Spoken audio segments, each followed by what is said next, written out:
Private Lender Podcast, episode 97. The Private Lender Podcast quote of the day comes to us from Benjamin Franklin, who said, "Without continual growth and progress, such words as improvement, achievement, and success have no meaning." This is the Private Lender Podcast, the show that shares practical advice and know-how for new and seasoned lenders, from private mortgages on single-family houses to joint ventures on commercial projects and beyond. Discover details about investment vehicles that you won't find at your local bank or online broker. Listen and learn from private lenders and real estate investors, as well as from professionals and entrepreneurs, as they share the details, strategies, and the insight that allows for successful and prosperous lending. Now, get ready to increase your ROI. Here's your host, Keith Baker. Hello and greetings from the energy capital of the world, Houston, Texas, and welcome to episode 97 of the Private Lender Podcast. I'm your host, Keith Baker, and I'd like to thank you for sharing your time with me today. The Private Lender Podcast is the only podcast teaching people how to become passive real estate investors while helping them keep their money safe and investing in private mortgages to other investors. If you're looking for practical tips and advice on being a successful private lender, on how to successfully build wealth without banks or Wall Street, then you are in the right place. But if you're looking to learn from my mistakes and shorten your learning curve, well, then pull up a chair and pour yourself a few fingers of Scotland's finest and add just a few drops of water, because this podcast is just for you, my friend. You know, several years ago, I began listening to podcasts, and along with NPR, Bigger Pockets, the Investing in the U.S. podcast was one of the few that I had, and one of the few real estate podcasts that I had in constant rotation. Joe McCall was another one, Kevin Bupps. But I found the story of the host of this podcast coming to the United States from Australia and living out his version of the American dream. I found it very inspiring, and I'm happy to have the man himself on the show today, all the way from down under, Mr. Reed Goossens. I think you're going to find Reed's story quite compelling, and I hope that you find it as fascinating and as valuable as I did. There's a lot of info that we go into and he shares, and there's a lot of rabbit holes that we could have gone down, and looking back, perhaps we should have gone down a few of those. But in the end, I hope you find the extreme value in today's interview. So without any further ado, let's get down to the brass tacks and straight into the interview with Reed Goossens. Hey, Lender Nation, welcome. I want you to put your hands together, although he's not going to hear it. I want to welcome Reed Goossens to the Private Lender Podcast. Reed, welcome, sir. G'day, mate. Thank you so much for having me. So, good day. So you're from Southwest Texas then? Yeah, that's right. Yeah, Southwest, all the way up near Amarillo. Yeah, perfect. Excellent. I've already given them a little bit of background, but as we were talking in the pre-interview, investing in the United States was one of the first. Your podcast was one of the first that I listened to many years ago when I was kicking around the idea of this podcast. And the reason why I wanted you on is because the older I get, I'm now in my mid-40s. I'm a firm believer there are two types of people that get it done or make progress, and people that make excuses. And when I look at somebody like you and hear your story, it makes me feel like a slacker. So thank you. It gives me lots of motivation. Oh gosh, I'm sure a lot of Americans think, "God, shut up, Reed. Stop telling us." Right? Yeah. As soon as you open your mouth, all the ladies are going to look, "Where are you from?" Yeah. Now he's hustling out hustling me. I mean, exactly. Well, give us the two people in the U.S. that don't know who you are in the real estate investing world. Can you give us a little bit of your background? How did you get to Amarillo from Australia? Yeah, exactly. Direct shot, right? Direct catapult. No, I live now in Los Angeles. The whole premise is, guys who are listening out there, is that I moved to the United States in 2012 to chase two things. Was both for love, was to live in New York City. I really fell in love with New York City, and to chase a girl. I am now married. So that was coming over here back in 2012, just on a whim, to say, hey, screw it. I want to, I fear regret, and I'd hate to wake up when I'm 70 years of age and go, geez, I wish I'd lived in the United States for a period of time. So yeah, just on a whim, quit my job. I knew there was a really awesome visa here for Aussies, and I rocked up in New York City. And my background's in structural engineering, and I knocked on engineering, companies' doors until someone said yes. And I pounded the pavement in New York City and got a job within 2 months, got the visa, and then started investing pretty much soon thereafter. So that was back in 2012. Today, I quit the job. I now am the co-founder of Wildhorn Capital. I control about $175 million worth of multifamily real estate. A recently best-selling author, also podcast host. And I don't say it to boast. I say it more to inspire that if I, an Aussie, literally grew up with blue-collar means, my parents are both teachers, I moved to the United States with literally just a mission to give it a go. if I can do it with limited funds, no network, no established network, no family, and give it a crack, as I like to say, and achieve financial freedom through US real estate, I will add, in 7 years, then why can't you? And I had visa issues. So, there's no excuse, right? If people are listening out there going, oh God, I wish I should get started, because my perspective is that the United States is awesome when it comes to real estate investing, both cash flow and appreciation. You guys don't realize what you're sitting on. So get off the fence and get going. Thank you for saying that. Yeah, because that is, I can speak for myself that, I'm an American. Why isn't everything just easy for me? And then I've started traveling the world. And I'm like, oh, okay, wow, we do. This is a pretty good place to. I mean, the last time I went to New York City, your love city there, I had two Ubers. One was from Uber drivers. One was from Pakistan. And the other one was, I can't remember now. I think from the Horn of Africa. And what brought you here? Opportunity. They just wanted the chance. They didn't want the guarantee to succeed. They just wanted the chance to succeed. Exactly. Yeah, it's a chance, and a lot of expats. And obviously, I don't come from a war-torn country like the Horn of Africa or anything like that. But it was still a mission for me that Aussie, I'm sure a lot of people, what you meet when you travel, like, oh, Aussies are bloody everywhere. They're called Jaffas, just another fucking Aussie, right? And so, and the reason is because we're very isolated down there. We all speak and talk and look the same. So and it costs a lot of money to get out of Australia. So when you go, you want to go travel the world. You want to experience it. It's built really in our DNA to get out it and go give it a crack. And a lot of Aussies that do make it to the United States and do, who I've met in my travels and doing business, they're pretty top shelf type of people, and they're here and they've got their back against the wall and all they want to do is succeed. And so it's that expat mentality of just like, well, the only other option is move home. You know what I mean? So you're all in. All the chips are on the table and let's give it a go. So yeah. I love that. So what, you were an engineer back in Australia. You came to New York for the love of the city. Yeah, engineer here as well, structural engineer, and worked for pretty much up until 2020, so halfway through 2017, where I actually got married. I was working full-time job. The premise was I came to the United States, found an engineering job, like literally pounded the pavement until someone said yes. Like I realized in 2012, putting your resume on Indeed.com was just not going to cut it. I donned a suit and literally knock. Who the hell are you? Who the hell are you? Who the hell are you? I've got an interesting story. I worked in London for the 2012 Olympic Games back in 08 and 09.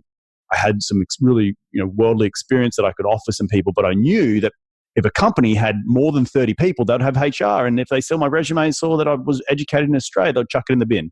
So I needed to do something different, and that was knock on doors. And eventually someone said yes, and I ended up working for a Russian guy who had an structural engineering firm, and half the people working there were expats as well. So it was sort of like, New York City is a boiling pot of expats, and my whole mindset of like, I'm not going to get a job because I'm Australian, that washed away very quickly because New York City is the boiling pot. So yeah, that was, and then moved to Los Angeles, which is where I am right now, in 2014. And at that time, I really had to, make a decision of, okay, do I want to, if I have to stay in a W-2 because I needed a visa to stay in the country, let's use the skills that I have and transition into working for a real estate developer. And so I emailed out a bunch of people that I actually happened to be working with from the structural engineering firm as a consultant. And I was like, hey, look, I'm sick of engineering and I want to get into real estate development.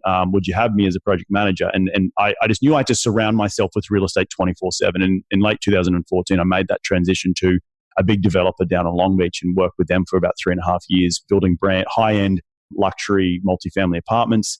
So I've really come through not only the engineering, but through the tools, as they say, into now creating my own business. And all of that being said, guys who are listening to this, is I was also doing deals on the side the entire way, starting my podcast, doing deals in New York, doing deals when I moved to LA and started buying multifamily, co-syndicating. So I was doing like spinning all the plates, doing, pumping. So a lot of hard work. And it wasn't until I got married in 2017 that I actually was allowed to legally go and quit and be my own boss. So yeah. So let's get it. So you come over here. I like the fact that I got a funny story to tell you. So I graduated from the university with a degree in philosophy and German. Okay, in philosophy and where? In German? In German, a double major. Got it. So I wanted to teach German philosophy, and also did was a research assistant for post-Holocaust literature. Anyway, I was going to be academic. I wanted to be, if you've ever seen Animal House, I wanted it to be Donald Sutherland's character who got high with the young co-eds and stayed over. That was in my early 20s. That's kind of where, that was the extent of my intellect. I'll just put it that way. But I heard a story that Socrates was a bricklayer. One of my philosophy professors said, he had a job that paid the bills and covered his family, took care of his family. And then he had the side hustle, which was philosophy. Turns out 20 years later, I can't find that. I can't prove it. But I believe so fervently in that, of having the support system, the base, and then busting your ass and go do something else. And so there's some parallels here. Obviously, I didn't move 12 time zones away. Actually, after I finished uni, it was about 90 miles. But same time zone. Uni, that's awesome. Yeah, well, so he said HR, so I was like, no, it's. Well, that means HR, human resources, folks. It's Aussie and Brit. So I know that from my my insurance, Lloyd's over in London. I spend a lot of time. I'll be going over there soon, for another trip very soon. So I love the fact that you had that drive, number one, to do it, but you found a way. You found a way. You created a way. You went and anyone who's listening, I know anyone who's put a resume out on Indeed, or the last time I did was like Monster, I think was the big one. Yeah, no, you're getting hit by an algorithm. But anyway. So you get to New York, love of your life, city you love. You said you started doing deals. Tell me about that. Were they single family, or did you jump right into commercial? Or No, it was so. Just to quickly rewind, before moving to the United States, in the 2 years that I spent after 2007, when I graduated as a structural engineer, went to London, worked on the 2012 Olympic Games, went to the south. Then that was in 2008. Middle of 2009, moved to the south of France to be a deckhand on, if you've seen the show Below Deck on Bravo, it was exactly that, but I worked for a Russian billionaire. And it was that at that time when I was in Spain, just on a weekend trip after running the Bulls, that I met Erica, who's now my wife, who is the American girl that I fell in love with. So I say that because I have to put it in context. There's a lot goes on in this story before moving just to the United States in 2012. And so after those 2 years of being abroad in 2010, moved back to Australia, and really had a back in engineering job, back in a cubicle, just going, what the hell am I going to do with the rest of my life? Like you, I really enjoyed studying engineering. I really enjoyed the academic side of it, the problem solving. But being in the workforce this was crap. This is not what I signed up for. And I felt like a basketball player on the bench watching my life, the game just go on in front of me. And I was like, I'm not going to sit in this cubicle for the next 40 years of my life.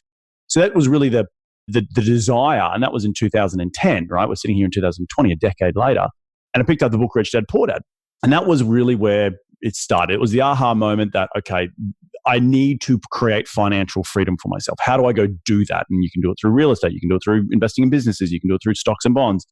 And so I chose real estate because I was just like, oh yeah, I'm a structural engineer. I rub shoulders with developers all day long. Like I should pay more attention in my day job. You know what I mean? So yeah. It was sort of like putting the blinkers came off.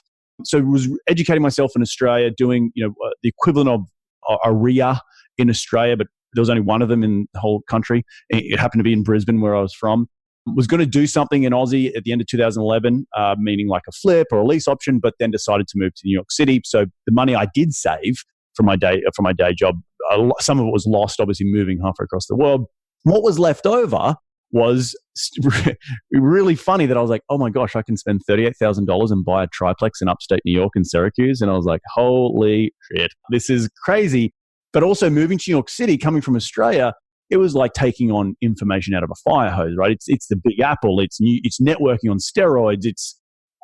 We don't have, and this is another thing for all you listeners out there, in Australia, we do not have the established network of the RIA associations, which are around the country, which are bloody incredible. And things that are available for $20, $30 door fee, you can get so much great information that I would have had to pay thousands of dollars in Australia to a guru to, because we don't have this same established education that you do here in the United States. And so instantly I was just like, a pig at a trough, just like trying to consume all the information I could.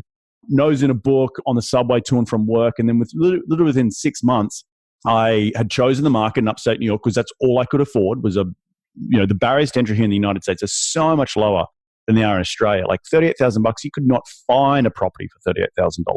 You could not even think you could find a piece of dirt for $38,000. So this was just this whole revelation of like, oh my gosh, this is exactly what Rich Dad Poor Dad says. Buy an asset, cash flow, And so I didn't have a car at the time, and I was jumping on the Greyhound bus and going to and from Syracuse on the weekends. Like, and the brokers would pick me up and we'd go for a little cruise around. And eventually, I bought my first property for $38,000. And the reason I had to use all my cash was because also the banks weren't lending to me at the beginning. I didn't even know what a credit score was when I first arrived here. I didn't even know what an LLC was. So I was learning all this stuff, but still wanting to do a deal. And what it came to was, 2010 picked up Rich Dad Poor Dad. We're coming to the end of 2012. It's 2.5 years of self-education. It was sort of like, come and read, piss or get off the pot. Like you got to do something. You can only read so much about doing it.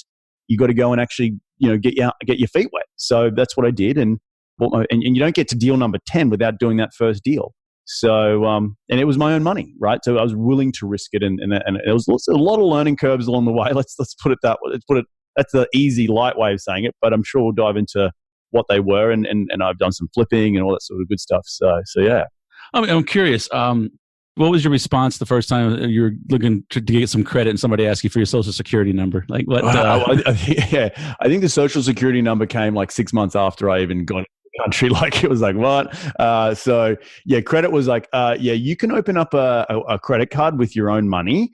You can put $1,000 down, and so it's like, oh, this is a cool credit card, man. Like $1,000, and it was my money. So yeah, that was my interaction with the banks when we first got here. So I'm sure you had to build. Now you're close to a decade in. Hopefully now you've got your credit score perfect. It's done. It's easy. Well, you're not a true American unless you got a crappy credit score. Yeah, so I don't know if they told you that. Is it coming through the border security? It's like you be prepared, man. You're not one of us until you do the roller coaster, right? yeah, exactly. Yeah, it's get so far in debt and not know what the hell you're going to do. But as long as that debt is paying for itself, though, that's the key.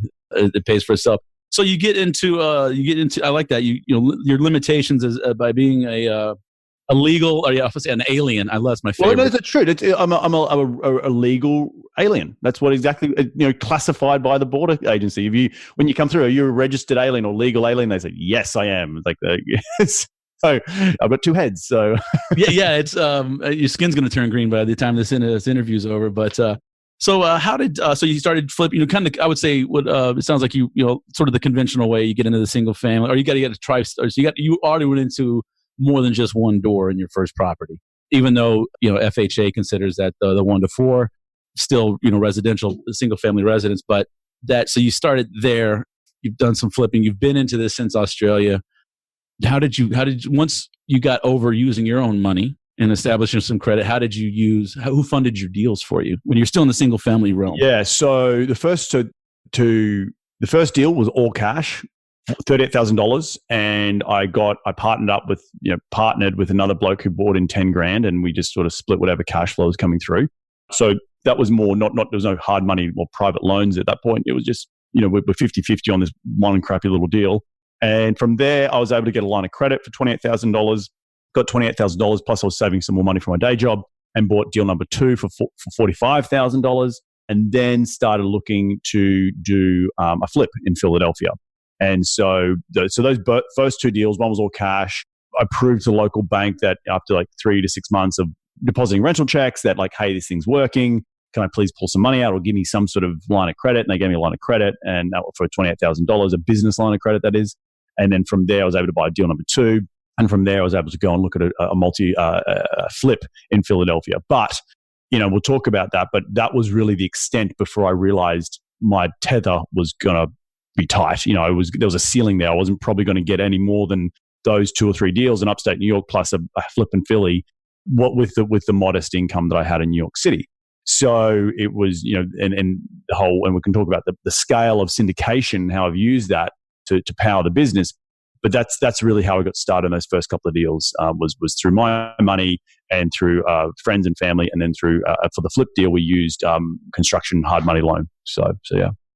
Very good. Okay. And so I'm curious, how do you get to Los Angeles? Was that your choice or hers? No, my wife is originally from here. So she was like, I'll give you a year in New York. And I ended up staying 18 months, or a little bit under 2 years. And we had a bit of a time apart, and realized, oh no, she's the love of my life. I got to better shut up and move out to LA. And plus I love surfing, right? So this is the place to be. So it was absolutely a good man. You left New York. That's good. That's awesome. Okay. Well, So you've gone from, you said your tether was going to be tight. What was your next move? How did you level up from there?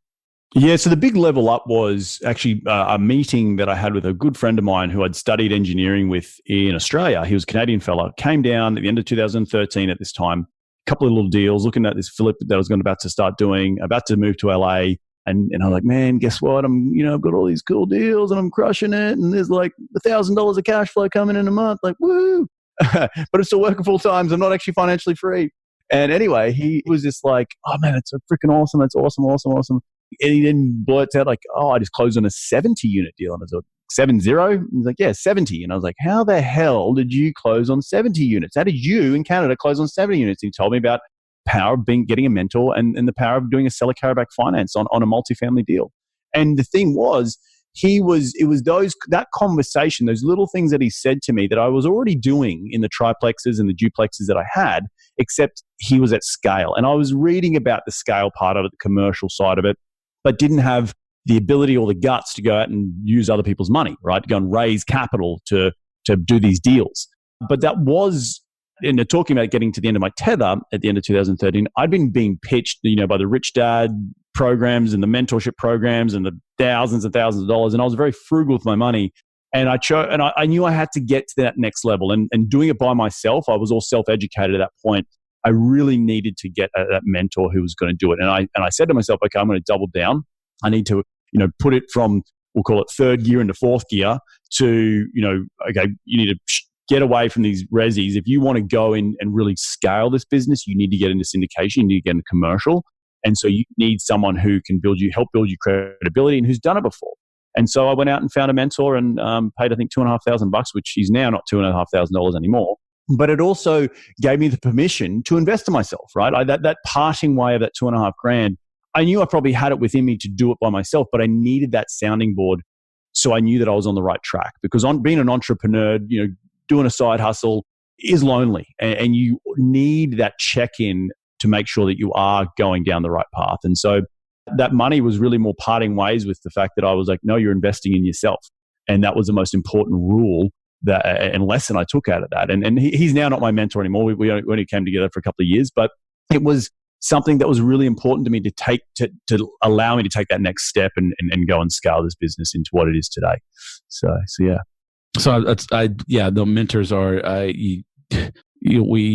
success leaves clues, but success is also a horrible teacher, right? So yeah, that's kind of the dichotomy there. But I love the fact as you're talking about this very matter of fact. This is just in your DNA. You're going to go do it. I would not want to get between you and the object of your desire. Let me put it that way. Don't get me wrong. There's nerves. There's always nerves, and how you deal with it and how you second guess yourself and all that sort of stuff. Like, let's not BS and beat around the bush here. Like it was nerve wracking. But the thing that I've realized over the time, Keith, that is like, I am okay with uncertainty. I'm being uncertain in my life is fine. And, knowing like the move from Australia to the United States, well, the worst case scenario is where I'd quit, just move back to Australia and get another engineering job. That was it. That was literally the worst case scenario. And if I'm okay with that, then what the hell? And so, doubling down on myself and getting a mentor was like, well, I've come this far. Like, screw it. Let's freaking do it. What could go wrong? Like, what's the worst case that can happen? Okay, I spent a bunch of money. I didn't get my value's worth. All right. Well, at least I had to go because I knew I needed to scratch that itch. So yeah. Yeah. Well, like I said, you went and gave life a crack. I like that. Exactly. I like that. I would trademark that as soon as you copyright that or something, as soon as you can. So a lot of us, in the real estate world, I mean, let's face it, Rich Dad, Poor Dad is the beginning of the shift of, okay, I myself, born and raised outside of Houston, my parents were born before the Second World War. So every attitude they had about money or prosperity came from the Depression, came from an area of lack, which was great from a defensive standpoint and, guarding your eggs and taught me the importance of saving for the rainy day and, and investing in the future. It also pigeonholed the thinking, especially more from my grandparents. For example, my father was going to be a doctor and his sister was going to be a lawyer. No ifs, ands, or buts. Those are two high-paying, respected professions. Education's the only way. And so now that I come in, education is still vitally important, just not the formal stuff. And I like that you got a mentor, someone who's been there before and said, hey, look, I've screwed up here. Don't do this. And that I commend you for that on several levels. But there's also, oh crap, hold on, edit this out because I just went blank. But I think I know where you're going with it, right? Like you're going with the way in which we were brought up is hugely impactful on how we use money, right? And how we treat money and how we view money. To me, education is really important, no matter what education you get. Now, I happen to go through university. There's been obviously big, massive in the last 20, 30 years, massive university kick. And I think the pendulum needs to swing back the other way for vocational training, which I think is also very valuable. But we won't talk about that right this second. But what university also allowed me to do was grow up, right, and problem solve. And as I said before, loved engineering degree because I could problem solve. Didn't really like it in the workforce.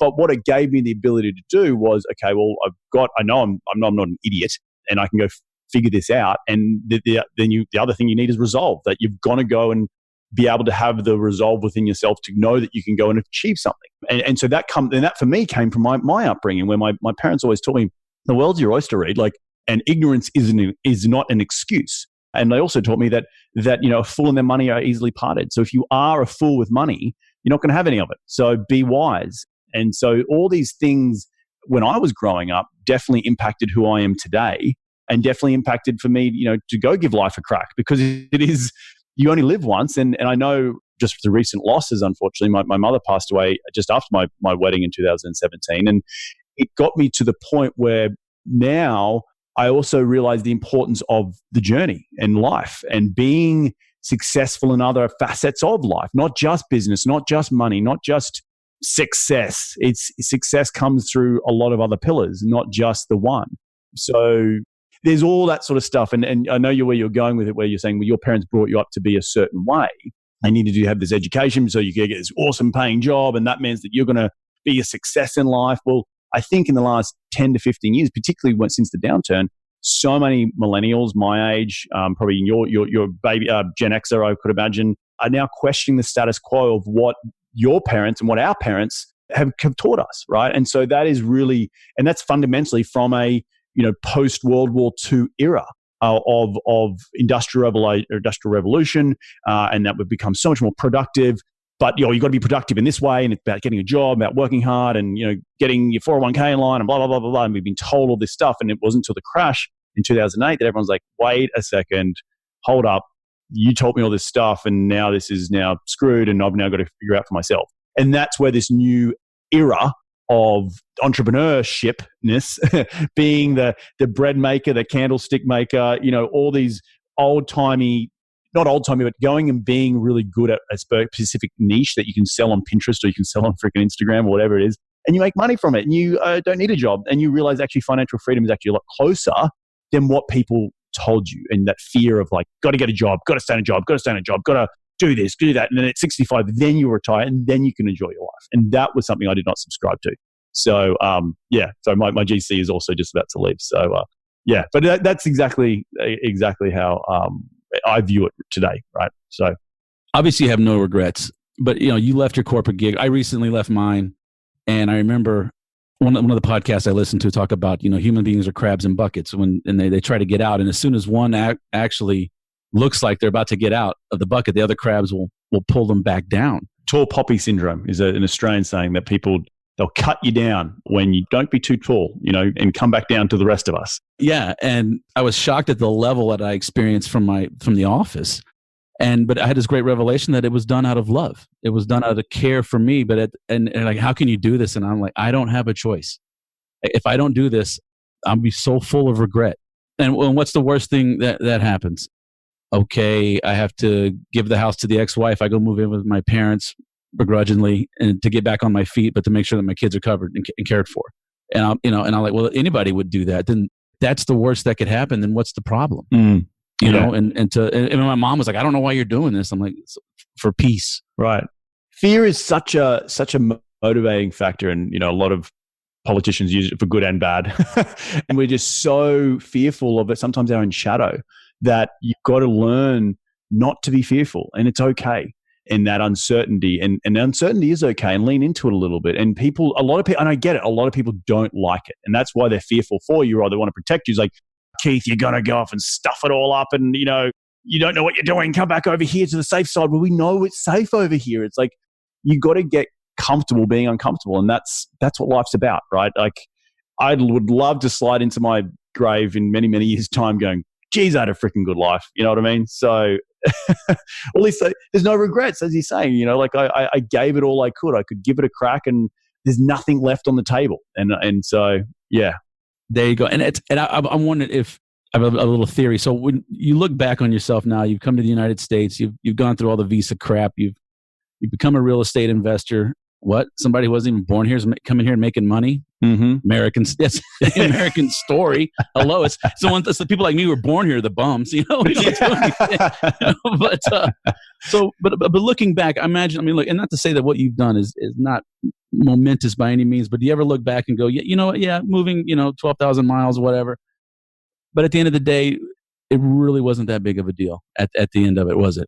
Did it? You look back and go, it's like that was nowhere near what I fretted about as I was doing it. I remember being just a nervous Nelly getting on the plane, and just going, leaving my family. My family had all written me, these handwritten letters from my mom and, my sister, my dad, and just like, and they were all supportive. They were like, you're going to go do this, you're going to go crush it. But it's like the fear in your mind that you create is I don't know what it's the reptile brain, is it? I think it is, that sort of survival mode in the back there that your brain's like, nah, don't do that because you're going to get eaten. Right? That was what we used to think back in the day. Or you're going to not be able to survive. And when we take a step back and that perspective and giving yourself a pause and looking back in life, yes, these things that I've done, you've done, other people have done, that they look at you and think, gosh, how the hell did you do that? And you realize it wasn't that big of a step. And it wasn't that big of a step. And it wasn't a roller coaster. It wasn't anything like that. And because what you became good at that point when you did take the step was that you backed yourself. You bet on yourself. You said, for me taking this step, you leaving your W-2 job, you changing the way in which your mum brought you up to be, you're taking an initiative and planting the flag and saying, no, I back myself, and whatever's going to happen is going to happen, right? For good or bad. So that's exactly. I'm going to do some insurance adjusting, my day job. I'm going to do some real estate consulting. I'm going to do some, private lending and whatnot. And for me, it's working less, being home with the kids. And how could I be afraid of this? Like, I really wonder what was there to fear? I'm not getting rich by any means, but I'm not losing money either. Right. But what you are getting rich in are experiencing, and the fact that you're getting the most valuable asset back is your time, right? That's the whole reason we do any of this. The widget that we use is real estate. You could be selling, something on Amazon and, it's creating you money whilst you sleep.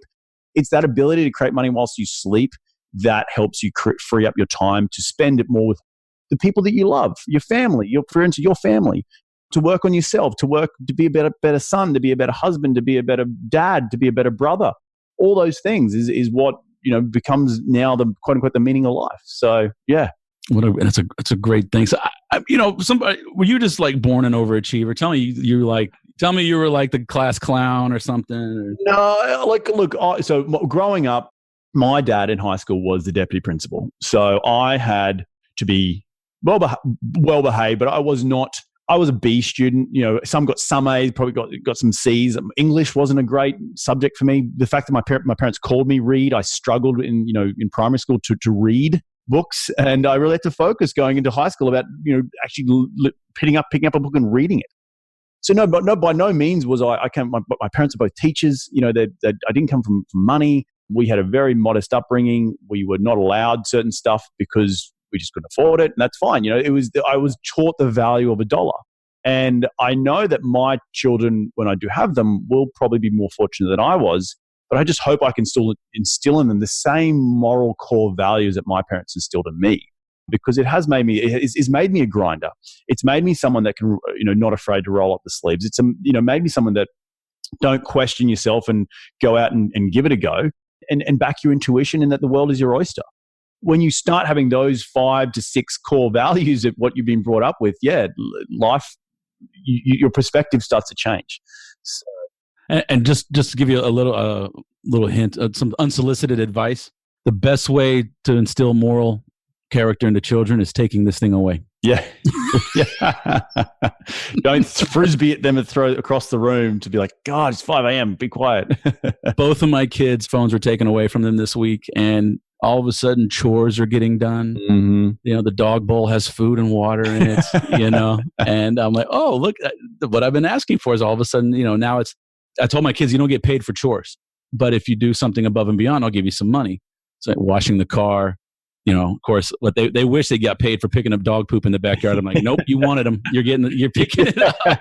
This is your responsibility. Yeah. That's right. Yeah, So, that's awesome. That's awesome. But yeah, and I was telling you earlier in the pre-interview, I hate the word hack, but is this something innate in you, or is it something that you just, okay, I want this, I'm going to have to do whatever it takes to, you know, here's my goal. And look, I mean, staring down, like you, I think I actually had an office, in my own private office. And I sat back one day, I was looking at a deal, and I realized, I was like, man, I made it. I can kick my feet up here on the desk, and I can ride this out for the next 20, 25 years until I retire. And then the very next image, and I'm not trying to be, you know, graphic, but like, honestly, the very next image I had was me swallowing a bullet. Like, I can't do that. There's no way I'm going to be able to do that. And I have to figure something else out. And so, yeah, here we go. I think the answer to that is variety is the spice of life. And if you have variety in your life, whatever it is, you know, it can be from you get your juices going from going to church, or being in the community, or real estate investing, or surfing, or climbing a mountain, or jumping out of the back of a plane, whatever it is, you want variety in your life. And that human beings are made to have variety. And if we do the same thing for too long, we get sick of it and we get bored of it, and we need challenges. And that is where it's a constant battle, right? Because you also got the inner chatter of the brain going, go on, you can do, well, this is boring. You figured this out. All right, let's go on the next thing. To also then have the other challenge of be like, oh, well, let's just stay the course because we were trying to build something here. So we constantly have that the challenge and the fine, walking down a fine line of balancing the two. But at a young age, it is about going out and figuring it out. It's about going out and making mistakes. And you know, the number one piece of advice I've got for young kids is go traveling. You know, I went traveling. I left Australia with $3,000 in my pocket, and I was away for 2 years. Like, go out and learn a bit of life and experience other cultures and do that, and come back and you'll figure it out. I someone the other day he's 24, just finished uni, straight into a job, and he's like, you know, he's already getting that antsy feel that I had. I was like, dude, just quit, save up some money, go quit, and travel around the world for a year. Even if you went for a year, if you went for 2 years, you'd be 26 when you get back. You'll get a job when you get back. Trust me, I'll hire you when you get back. You'll be so much more valuable to me because you won't be an idiot, and you won't want to have to scratch that itch because you scratched it, right? So you'll be more focused at work or whatever you might want to do. So yeah, there's a lot of things to unpack there, but there is that variety is a spice of life. Don't be afraid to scratch that itch. If you have an itch, explore it a little bit, you know, in terms of being challenged in your life. And I think that's what you're talking about, you know, sitting at a cubicle and, you know, you think, geez, oh gosh, the thought of sitting here for 20 years doesn't challenge me, right? And so that's the problem. It doesn't challenge you to go off and do something that challenges you. And that's where you're going to have success, or not success, but you're going to have joy, you know, brings you joy. So yeah. Absolutely. And speaking of challenges, I was wondering if you would share with us, you've been investing for a decade now. I'm sure not every deal has been a home run, but would you mind sharing a bad deal? What happened? What mistakes did you make? Two of the first three deals were bad deals. And when I say bad deals, it just things outside of my control went bad. The first triplex in upstate New York, bright-eyed, bushy-tailed, white Australian guy figuring out what the hell a ghetto was. You know, so it's even upstate New York, man, 38 grand. I was in Section 8 with Section Class D housing, and it was a lesson. And on paper, these things were great, right? And they went well for the first 6 months, and then just Section 8 housing, being a landlord of Section 8 housing came to fruition, and we had a drive-by shooting at the place. And it was just like, oh my gosh, like, you know, no one was hurt. It was outside of my control. I couldn't control the drive-by shooting, but at the time I didn't have the mental awareness to know that. And so, yeah, I ended up selling that property. I made a little bit of money on it, made me some cash flow, but it got me going, right? Well, exactly. Even if you lose money, it was your first one. It was the first stepping stone. Exactly. And that's the thing. Imagine if that had happened. The majority of people listening maybe to this show, maybe not the majority of people listening to this show, but the majority of Americans or Australians or whoever, people will think, oh God, I'm not doing that ever again, right? I doubled down. I was like, no, get off. You got bucked off the horse. And I used to ride nags from the racetrack back in the day because I loved horse riding. And the only time I got to get horse riding was helping someone else ride their horses, but I've got bucked off all the time. Get back on. That was what you taught. Get back on. You're gonna have another go. It's not your first crack at it. You're gonna be successful. And so there was that deal, and then the flip deal in Philadelphia went absolutely pear shaped. And we got a good value, good ARV. We thought on it. Thought we had the good contractor on it, but we had to fire the contractor because he wasn't doing the right thing. We had to take back all the GC. I actually brought on, the first time I brought on capital from outsiders when my dad came on board. And what ended up happening was just, it took, instead of taking 8 to 12 months to get completed and sold, it took 18 months, and that just ate into the profit. I ended up paying my dad what I promised him, which was a 15% return on his money. And I did, and I promised that. But it meant I had to come out of my own pocket. And plus, we lost money on the flip because of a bad choice of general contracting. Even though I'd been managing as a structural engineer so many contractors and understanding what I needed to do, putting in the right contracts in place. But what I didn't realize was just the vast difference of commercial versus no, I'm not saying all residential contractors are shit. You can say that, but I'm kidding. In that sort of $100,000 to $150,000 range, you're not getting your top shelf blokes, right? Well, unlike doing the multi-million-dollar contracts. And there's issues with multi-million-dollar contracts, and I've been from a professional side of it. I've seen the other side as well. But 9 times out of 10, you get a better quality contractor. And anyway, cut a long story short, I had to take that job over as a GC remotely, moving from, I was in LA at the time, and really have to negotiate with the city about, like, he'd put up all the drywall without getting signed off on electrical and without getting signed off on HVAC. So I had to go pull down the drywall. But my experience was, through my day job, I'd experienced local municipalities. I knew what they wanted, right? I knew they wanted, it's like, let's help each other. And I could be a little bit articulate with them and talk and be like, look, I'm an Australian. This bloody dickhead's screwed me over, and blamed it on someone else. But we got it there in the end, and it sold really quickly. But so everything went to well, except the time frame that you have to, when you fire someone, obviously the job then slows down, and then you got to pick it back up again. You got to go through the city, you got to get it approved, get the C of O, and then you can sell it. So if it all gone well, we did it in 12 months, we probably would have made $30,000 or $40,000. My dad would have been made his money, and we would have all gone down, but those things, those couple of lessons at the beginning helped me realize that this isn't an easy game. And not that I'm to scare people. It just means that you've got to understand what you're getting into. And then when things go wrong and shit will hit the fan, trust me, it will, that you have, again, the mental capacity and the resolve to work through it. And know that you can trust yourself and trust your instincts about how to problem solve and get through it, because that is all that failure or speed bump in the road is literally just, you've had a sight to something, a speed bump's come up, you've now got to go around the speed bump. How do you can mentally problem solve to get around it? And some people are like, oh, there's a speed bump, I can't get over it. It's a speed bump for crying out loud. You either jump over it or go around it, and you'll figure it out, right? And that was all it was. Figuring it out, learning to figure it out. And the two biggest lessons from those two quote unquote bad deals, even though I didn't lose my shirt on either one of them, was that you learned how to figure it out. You learned how to roll up the sleeves and, okay, well, it was stressful at the time. Trust me, it was bloody stressful, but I got it done, and we got it over the finish line, because I'm glad that we got it over the finish line without having to hand the keys back to the bank. So would you say your father was your first private lender? And correct. You just said something that you gave your dad back what you promised him. Now, I'm sure being your dad had something to do with it, but that attitude is what I look for when I loan to people, as I'm developing a relationship with a real estate investor is, and I've said this before in previous episodes, I'm looking for the guy who's willing to cut his own throat to make me whole, or at least make sure that I don't lose money. Because I know I'm making an investment. No investment is secure and safe, 100%. There is risk involved. So I accept that. But I also like, because I tell you one thing, if you lose money on a deal and you make me whole, I'm going to loan to you on the next one. Of course, I will ask, okay, what'd you learn? Where were the mistakes? But, that's all part of it. As long as people don't think of my private loan as a tuition check, a blank tuition check to do whatever they want, as long as they're willing to do the right thing, to honor the commitment. Yeah, no, that's what that taught me. Is okay, you bring in other people's money. This is not your money. You have to treat it like better than you treat your own money. And your money has got to sit behind theirs, right? And that means that you have to, if you promise them something and you are being transparent and things happen, which they will, this is investing. As you said, there's no zero risk. And even today, when I raise millions of dollars from people, everyone's like, oh, is this guaranteed? It's like, no, it's not. And if you still think it's guaranteed, you should not be investing in this deal.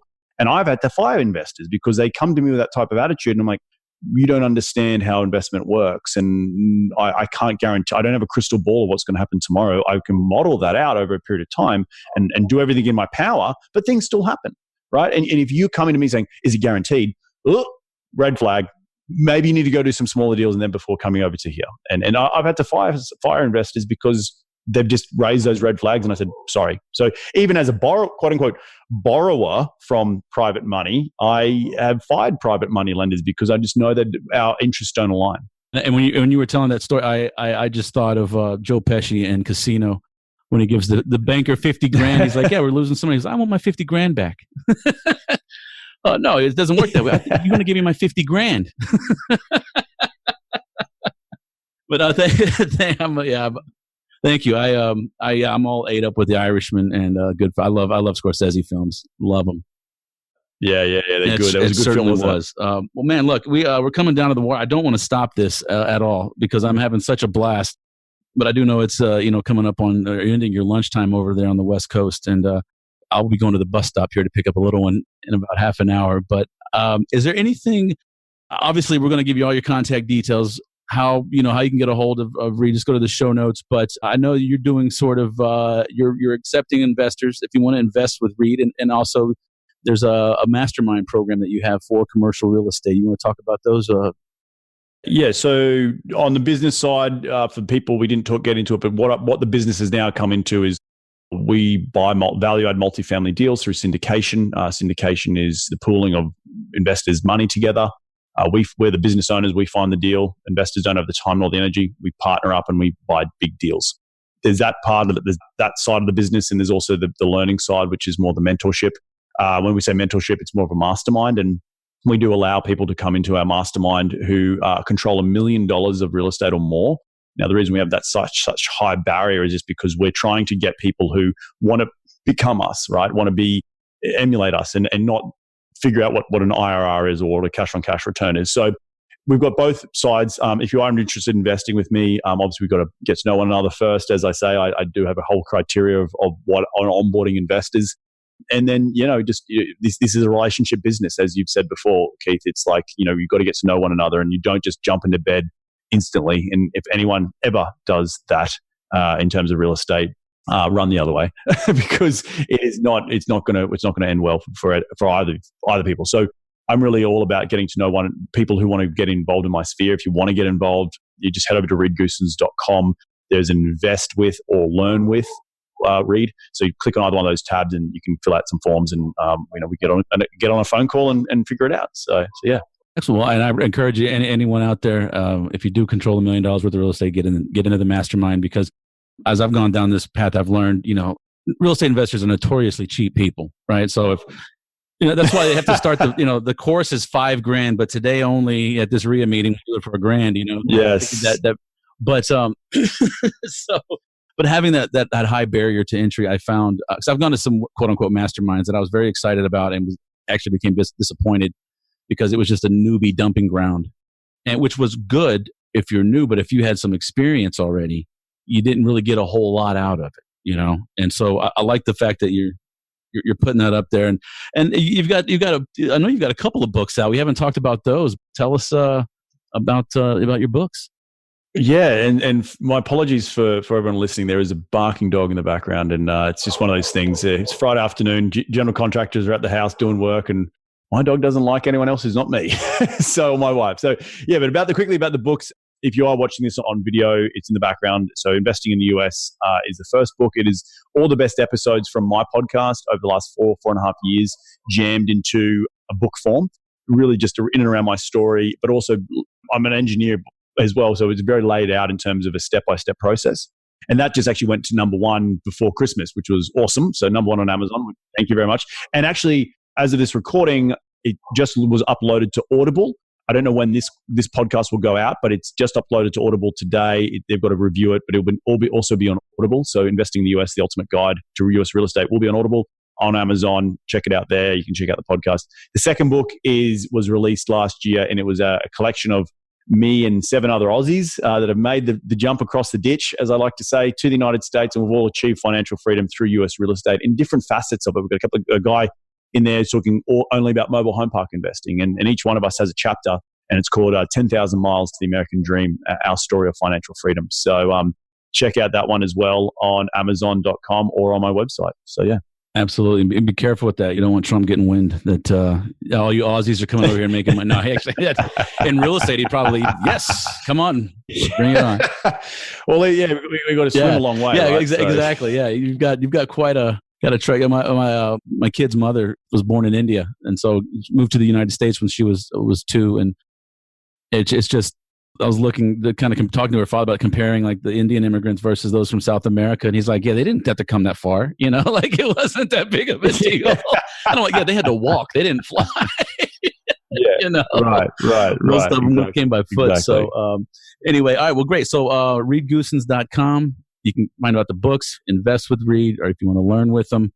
And I want to thank you, my friend, for coming on, not only being on my show, but for being one of the first people to put a podcast out there when I started looking around.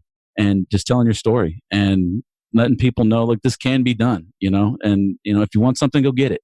Plain and simple. I really appreciate that's why that. When your assistant reached out to me, I was like, take it to the bank. Yeah, you tell me a time and date and this will be done, So yeah, I was very, very excited. And I also want to reflect a little bit back to you. I thank you for those kind words, and you're doing an awesome job, and congratulations with all the recent success and the fact that you left your W-2, because that's freaking awesome. And, just keep doing it. Keep doing what you're doing, man. I love this podcast. I love this format. I love the jam. It's sort of like we're like musicians, but we're talking about business. We just jam that's exactly it. Just enjoying. I mean, I'm like, I'm going to keep doing. I told my mom the other day, I'm going to keep doing what I'm doing because I'm too dumb to do anything else. Like this is all I know. And right. And you get your juices from it, right? I bet you love coming off the show and going, yeah. I love insurance adjusting. I love investing in real estate. I write reports for insurance, but they're not creative. This, look at this horrible logo. I mean, come on, that's 2 years old. I can't think of anything better, but it forced me. Hey, I need a backdrop. I need a poster to take to a RIA meeting. And like you said, I had to get uncomfortable. And the more comfortable I got doing stuff I don't like, I found that all of a sudden there's more freedom. And then all of a sudden there's more opportunity, which all of a sudden brings in more money. Awesome. Thank you so much. I wish you all the best. Thank you, brother. Talk soon. Yeah. Talk soon, eh? And there you have it. That's going to do it for the interview with Reed Goossens on episode 97 today. I would like to thank Reed again for coming on today's show and sharing his story and his knowledge. And for more information about Reed, his investing, his mastermind, his story, his podcast, you can go to readgoossens.com or visit the show notes page for episode 97 at privatelenderpodcast.com. I don't charge money for this show, but I do ask that you please help me get the word out and increase awareness by leaving me an honest rating and review over at iTunes, Google Podcast, or whatever platform you're using at the moment to hear my voice. That is the best way you can help contribute to this show and help me out, and I'd be forever grateful if you would do so. In addition, I ask that you please help other people find out about the show, especially if you're trying to develop your own private lenders for your deals. Please share the show, this episode, and help build the private lender nation. All right, enough pandering for one day. I hope everyone is doing well. And of course, I wish y'all safe and happy and prosperous private lending. Catch you on the next episode.